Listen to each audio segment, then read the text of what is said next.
खरीप हंगाम 2025 साठी विमा गणनेला सुरुवात तर झाली आहे, पण महाराष्ट्रातल्या अनेक शेतकऱ्यांसमोर एक मोठा प्रश्न उभा राहिलाय.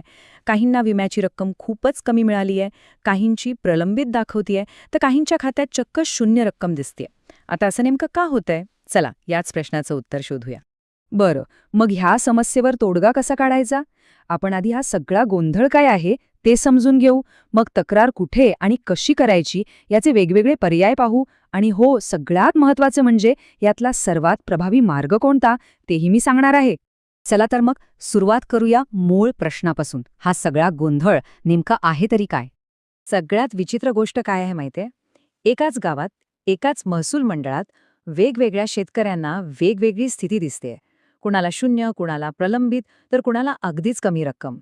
याचमुळे तर शेतकऱ्यांमध्ये सगळा संभ्रम निर्माण झालाय. पण थांबा, लगेच निराश व्हायचं कारण नाही. यावर उपाय आहेत.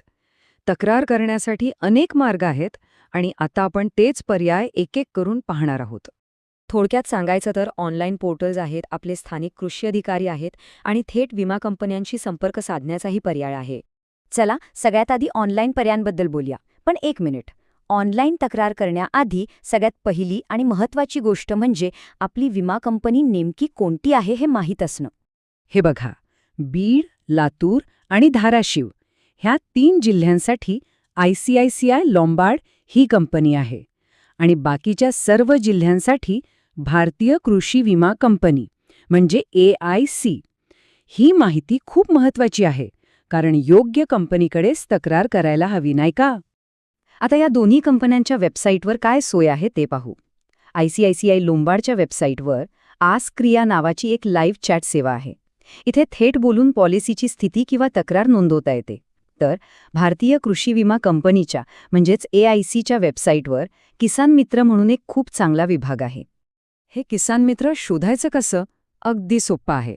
AICच्या वेबसाईटवर जाऊन संपर्क करेवर क्लिक करा. तिथे शेवटचा पर्याय किसान मित्र निवडा.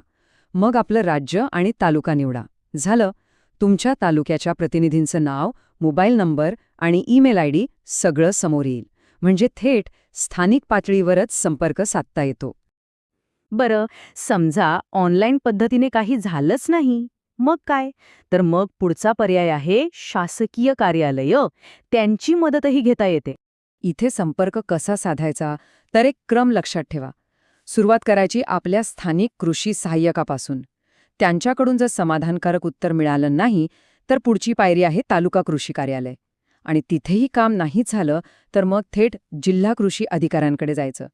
ओके, तर आपण ऑनलाईन पद्धत पाहिली, सरकारी कार्यालयांमध्ये कसं जायचं ते पाहिलं, पण या सगळ्यातला सगळ्यात जास्त प्रभावी म्हणजे मोस्ट इफेक्टिव्ह मार्ग कोणता याचं उत्तर खरं तर खूप सोपं आहे.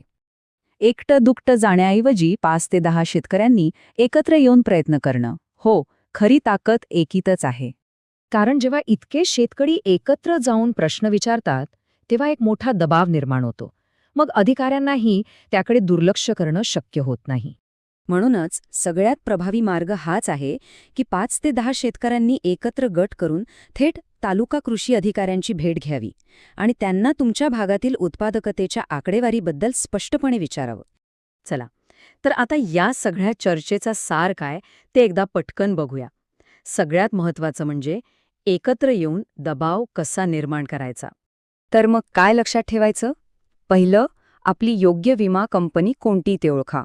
दुसरं, आस्क क्रिया किंवा किसान मित्रसारख्या ऑनलाईन साधनांचा नक्की वापर करा. आणि तिसरं आणि सगळ्यात महत्त्वाचं, एकटं जाण्याऐवजी गटाने तालुका कृषी अधिकाऱ्यांची भेट घ्या. कारण लक्षात ठेवा, एकत्रित आवाजातच खरी ताकद आहे. तर आता मार्ग सापडला आहे, माहिती मिळाली आहे. प्रश्न हा आहे की आपल्या हक्कांसाठी एकत्र येऊन आवाज उठवणार का? शेतकऱ्यांसाठी अतिशय महत्त्वाची माहिती आहे. तुमच्या व्हॉट्सअप ग्रुपवर नक्की शेअर करा. धन्यवाद.